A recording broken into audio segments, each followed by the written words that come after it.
ఏం బతకనైనా నన్ను క్షమించలేని బతకనైనా పేరే ఉండిన తమ్మని వచ్చింది. ఈ పొద్దు వస్తాను రేపొస్తాను, ఈ పొద్దు వస్తాను రేపొస్తాను. అరే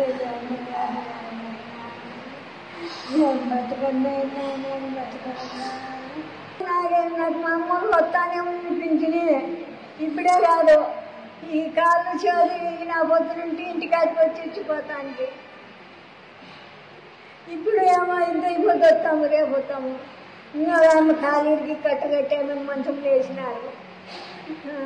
మీకు తిరిగి వస్తలేవా వస్తలేవు ఏడేనైనా సార్ రాడా నైనా ఏం బతకండి ఇంకా తెలియడుకునేది.